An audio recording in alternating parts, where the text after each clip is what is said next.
ओम नमो भगवते श्री गोविंदाय नमः। हरे कृष्णा। आप सभी को सावन पुत्रदा एकादशी की ढेर सारी शुभकामनाएं। कान्हा जी की कृपा से आप सभी की मनोकामनाएं पूर्ण हों। आज पुत्रदा एकादशी के इस शुभ अवसर पर आप सभी मोक्ष प्रदान करने वाली और सभी मनोकामनाओं की पूर्ति करने वाली पुत्रदा एकादशी की पावन कथा का श्रवण करेंगे। आप सभी से अनुरोध है, कथा को सुनने के बाद कमेंट बॉक्स में हरे कृष्णा जरूर लिखिएगा। धर्मराज युधिष्ठिर भगवान श्री कृष्ण से कहने लगे, हे मधुसूदन, सावन शुक्ल एकादशी का क्या नाम है? व्रत करने की विधि क्या है और इसका महात्म्य क्या है? कृपा करके मुझे विस्तार पूर्वक बताइए। तब भगवान मधुसूदन कहने लगे, हे धर्मराज, इस एकादशी का नाम पुत्रदा है। अब आप शांति पूर्वक इसकी कथा का रसपान कीजिए, क्योंकि इसके सुनने मात्र से ही वाजपेय यज्ञ का फल मिलता है।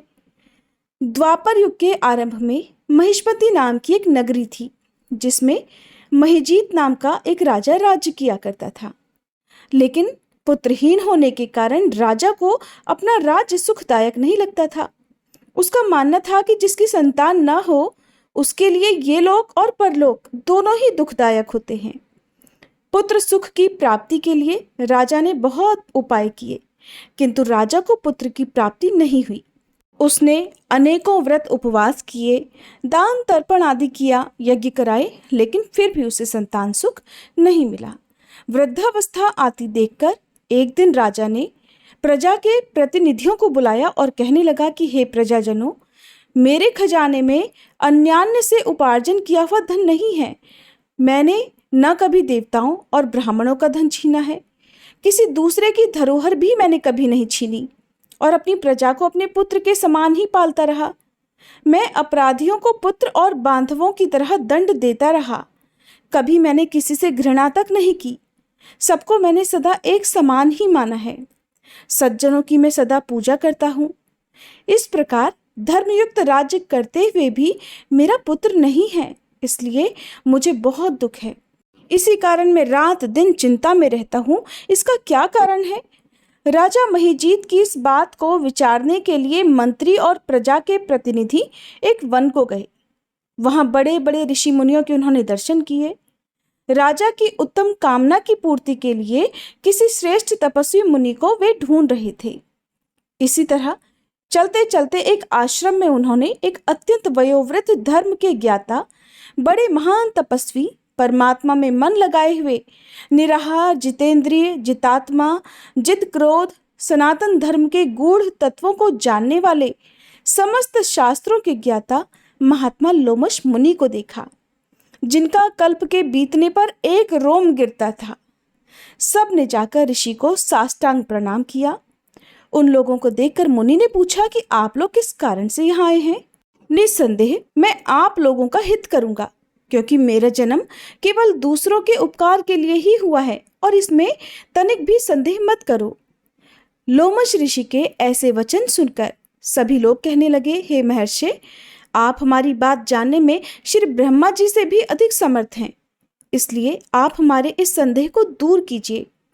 महिष्मतीपुरी का धर्मात्मा राजा महिजीत प्रजा का पुत्र के समान पालन करता है, किंतु फिर भी वह पुत्रहीन है।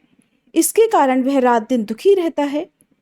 इसका क्या कारण हो सकता है कि हमारे राजा को आज तक पुत्र प्राप्ति नहीं हुई? उन लोगों ने आगे लोमश ऋषि से बताते हुए कहा, हे मुनिवर, हम लोग उस राजा की प्रजा हैं। हमारा राजा दुखी है तो हम भी उसके दुख से बहुत दुखी हैं, और आपके दर्शन करने से हमें पूर्ण विश्वास है कि आज हमारा ये संकट अवश्य ही दूर हो जाएगा, क्योंकि महान पुरुषों के दर्शन मात्र से अनेकों कष्ट दूर हो जाया करते हैं। हे मुनिवर, अब आप कृपा करके राजा के पुत्र होने का कोई उपाय बतलाइए।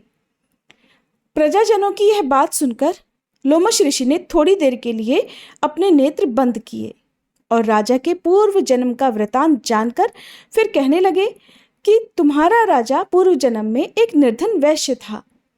निर्धन होने के कारण इसने कई बुरे कर्म किए। ये एक गांव से दूसरे गांव व्यापार करने जाया करता था। एक समय ज्येष्ठ मास के शुक्ल पक्ष की द्वादशी के दिन मध्याह्न के समय वह, जबकि 2 दिन से भूखा प्यासा था, एक जलाशय पर पानी पीने के लिए गया।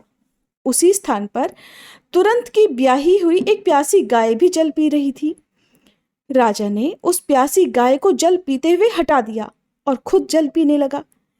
इसीलिए उसे पाप लग गया और राजा को ये दुख भोगना पड़ा। एकादशी के दिन भूखा रहने से वह राजा हुआ और प्यासी गौ को जल पीने से हटाने के कारण इस जन्म में उसे पुत्र वियोग का दुख सहना पड़ रहा है। लोमश ऋषि के ऐसे वचनों को सुनकर सभी प्रजाजन हाथ जोड़कर फिर से कहने लगे, हे मुनिवर, हे ऋषिवर, शास्त्रों में पापों का प्रायश्चित भी लिखा है, इसलिए जिस प्रकार भी राजा का ये पाप नष्ट हो जाए और पाप का प्रायश्चित हो जाए, कृपा ऐसा कोई उपाय भी आप बताइए। तब लोमश ऋषि कहने लगे कि श्रावण शुक्ल पक्ष की एकादशी को, जिसे पुत्रदा एकादशी भी कहते हैं, तुम सब लोग मिलकर व्रत करो, रात को जागरण करो, तो इससे राजा का यह पूर्व जन्म का पाप अवश्य ही नष्ट हो जाएगा, साथ ही राजा को पुत्र की प्राप्ति भी अवश्य होगी। लोमश ऋषि के ऐसे वचनों को सुनकर मंत्रियों सहित सारी प्रजा ने ऋषि को धन्यवाद किया और नगर को वापस लौट आई। जब श्रावण शुक्ल एकादशी आई तो ऋषि की आज्ञानुसार सब ने मिलकर पुत्रदा एकादशी का व्रत और रात्रि जागरण किया। इसके बाद द्वादशी तिथि के दिन इसके पुण्य का फल राजा को अर्पित कर दिया। इस व्रत के पुण्य प्रभाव से रानी ने जल्दी ही गर्भ धारण किया और प्रसव काल समाप्त होने पर उसके एक बड़ा तेजस्वी पुत्र उत्पन्न हुआ। भगवान श्री कृष्ण धर्मराज से कहने लगे, हे राजन, इस श्रावण शुक्ल एकादशी का नाम इस प्रकार पुत्रदा पड़ गया। इसलिए संतान सुख की इच्छा रखने वाले भक्तों को इस व्रत को अवश्य ही करना चाहिए। इसके महात्म्य को सुनने से मनुष्य सभी पापों से मुक्त हो जाता है और इस लोक में संतान सुख भोगकर परलोक में स्वर्ग को प्राप्त होता है। मान्यता है कि जो भी व्यक्ति पूरे मन और श्रद्धा से इस व्रत को रखता है और व्रत की कथा पढ़ता अथवा सुनता है, भगवान विष्णु उनकी सभी मनोकामनाएं पूर्ण करते हैं। प्रेम से बोलिए श्री लक्ष्मी नारायण भगवान की जय। ये थी पुत्रदा एकादशी की व्रत कथा।